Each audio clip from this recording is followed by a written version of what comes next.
శ్రీ గురుచరిత్ర అధ్యాయం 45. శ్రీ గణేశాయ నమః. శ్రీ సరస్వత్యై నమః. శ్రీ గురుభ్యో నమః. నామధారకుడు భక్తి పారవస్యంతో మహాత్మా బ్రహ్మ సాక్షాత్కారం కూడా ప్రసాదించగల ఇంత దుర్లభమైన శ్రీ గురు కథామృతం సేవించగలిగిన నేనెంతో ధన్యుణ్ణి. నాకు దైన్యం తొలగి మనసు శాంతించింది.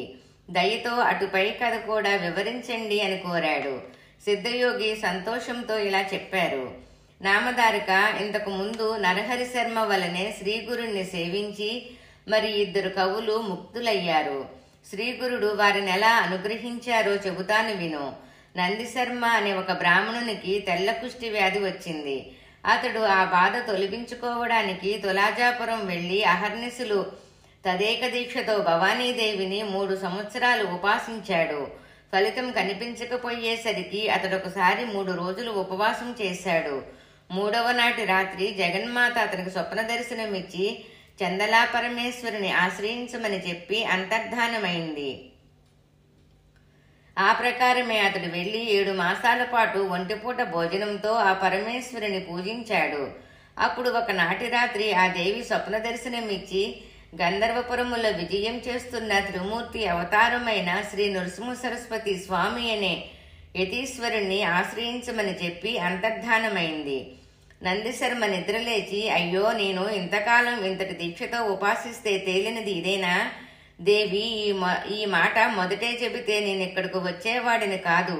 3 సంవత్సరాలు తులాజా భవానీని, 7 నెలలు నిన్ను సేవిస్తే నీవు చివరకు నన్నొక మానవ మాతృని ఆశ్రయించమంటావే. నీ దేవత్వం ఏమైంది? అలా చెప్పడానికి పరాశక్తివైన నీకు సిగ్గువేయడం లేదా? 7 నెలలు తపస్సు చేసి నేను తెలుసుకున్నది నీకు శక్తి లేదనేనా?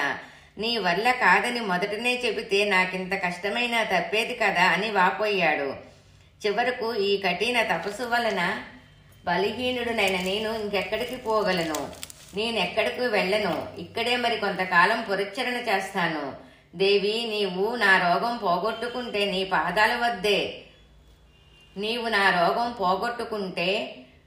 నీ పాదాల వద్దే ప్రాణత్యాగం చేస్తాను అని దేవికి చెప్పుకొని ఈసారి ప్రాయాప్రవేశం చేయసాగాడు.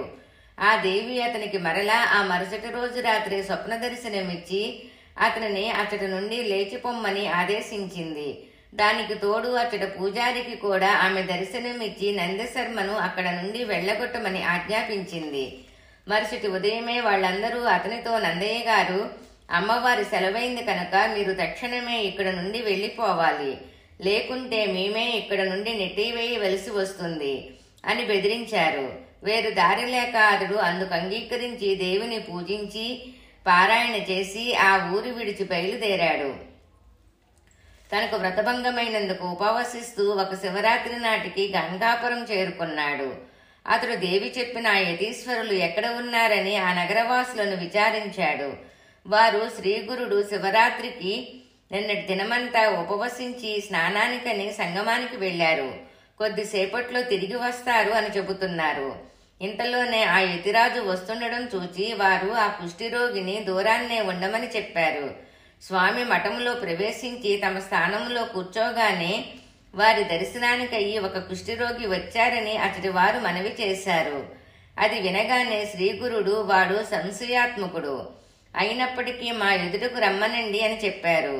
అది విని నందిశర్మ అడుగడుగుకు సాష్టాంగ పడుతూ వారి ఎదుటకు వచ్చాడు. శ్రీ నృసింహ సరస్వతి అతనిని చూచి, ఏమయ్యా, మొదటి దేవిని ఆశ్రయించాక మరలా ఈ మానవ మాతృని దర్శించేదేమిటి అనుకుంటూ మా దర్శనానికి వచ్చావేమి? నీకు విశ్వాసం లేకుంటే దేవి ఆదేశిస్తే మాత్రం రావడం ఎందుకు అన్నారు. వెంటనే ఆయన సర్వజ్ఞులను తెలుసుకొనిన నందిశర్మ పశ్చాత్తాపంతో సాష్టాంగ నమస్కారం చేసి ఇలా అన్నాడు.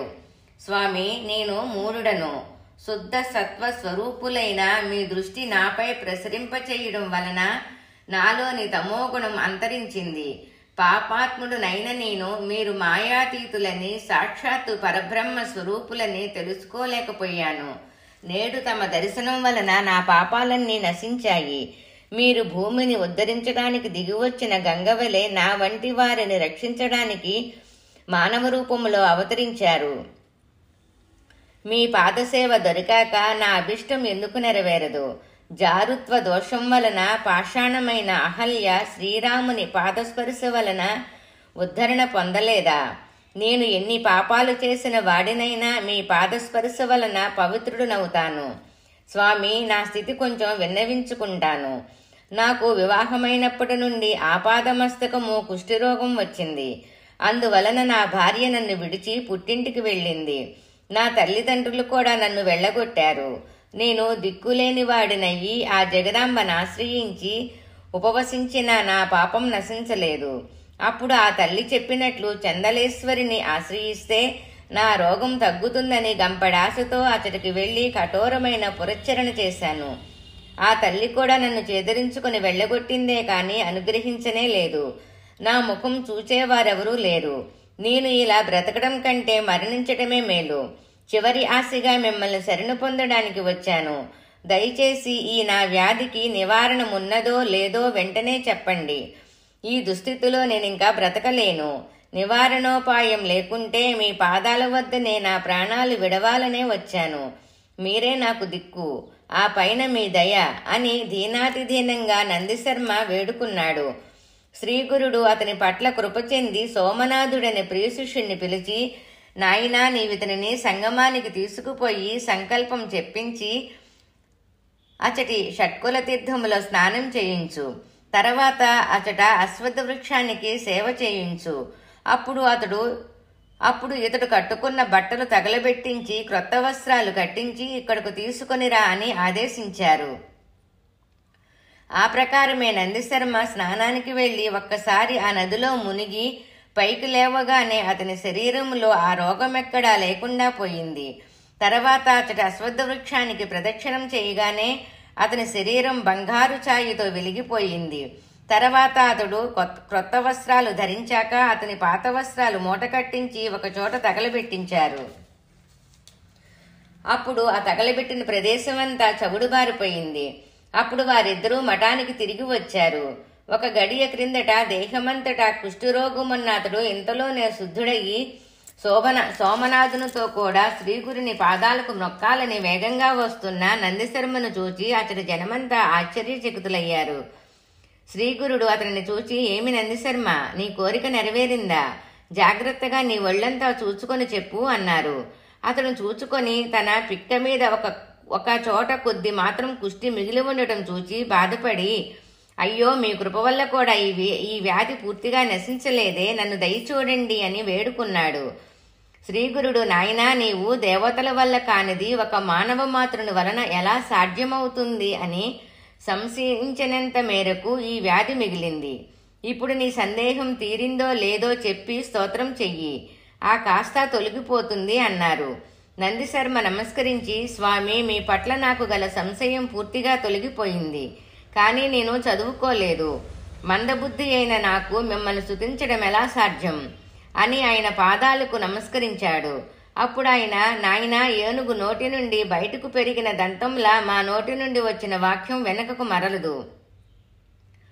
మేము చెప్పిందే చెయ్యాలి కానీ కొంచెం భస్మం తీసుకొని అతని నోరు తెరవమని చెప్పి అతని నాలుక చివర ఉంచారు.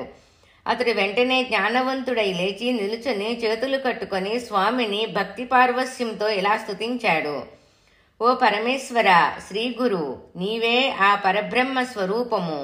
నీవు సర్వకర్తవు, సర్వభర్తవు, అవ్యయుడవు, ఆత్మస్వరూపివి.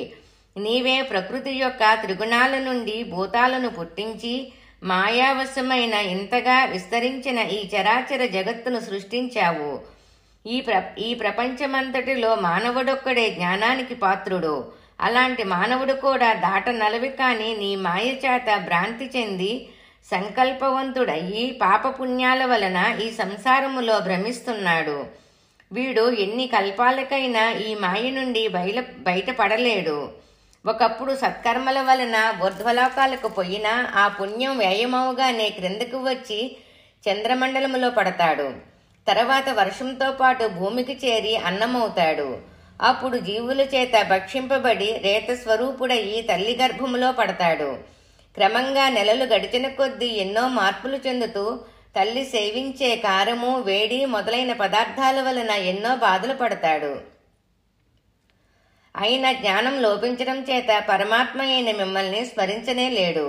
ఆ గర్భచర నుండి తప్పించుకొని బయటపడ్డాక కూడా తన బాధలు భయాలు ఎవరికీ చెప్పుకోలేక ఎన్నో బాధలు పడతాడు. కానీ మీ గురించిన జ్ఞానమే ఉండదు.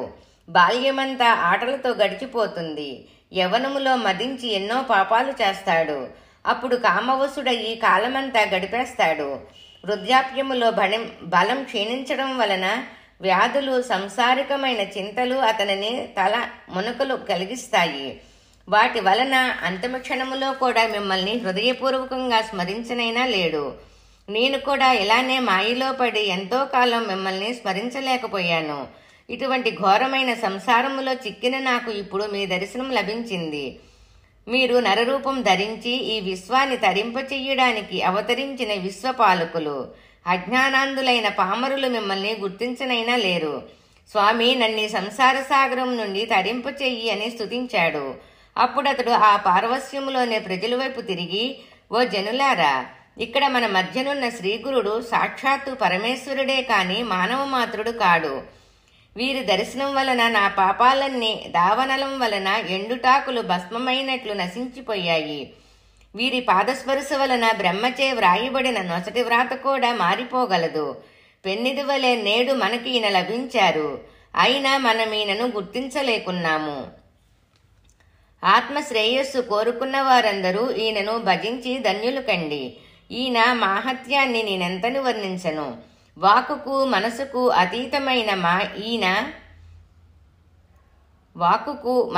అతీతమైన ఈయన మహిమను వర్ణించబోయి వేదమే మోగబోయింది అని ఇక నోటమాట రాక ఆనంద బాష్పాలు కారుస్తూ నిల్చుండిపోయాడు. అతడు చేసిన స్తోత్రానికి సంతోషించిన శ్రీగురుడు అతడి వారితో, ఈ బ్రాహ్మణునికి కవీశ్వరుడు అని బిరుదిస్తున్నాము. నేటి నుండి అందరూ ఇతనిని కవీశ్వరుడనే పిలవండి అని చెప్పారు. ఇంతలో తన పార్వస్యము నుండి తెప్పరిల్లిన నందిశర్మ తన శరీరం పరిశీలించుకున్నాడు. అంతకు ముందు మిగిలిన కొద్దిపాటి కుష్టి కూడా మటుమాయమవటం గమనించి సంతోషంతో స్వామికి నమస్కరించాడు. నాటి నుండి నందిశర్మ శ్రీగురుని సేవిస్తూ ఆయన మాహత్యాన్ని కీర్తిస్తూ స్వామి సన్నిధిలోనే ఉండిపోయాడు. ఇటువంటి కవీశ్వరుడే మరొకడు కూడా శ్రీగురుని సేవించి తరించాడు. శ్రీ దత్తాయ గురువే నమః. శ్రీ శ్రీపాద శ్రీ వల్లభాయ నమః. శ్రీ నృసింహ సరస్వత్యే నమః. 45వ అధ్యాయము 46వ అధ్యాయము పారాయణ ఫలితము. రోగ నివారణ కొరకు శ్రీ దత్తాత్రేయార్పణమస్తు.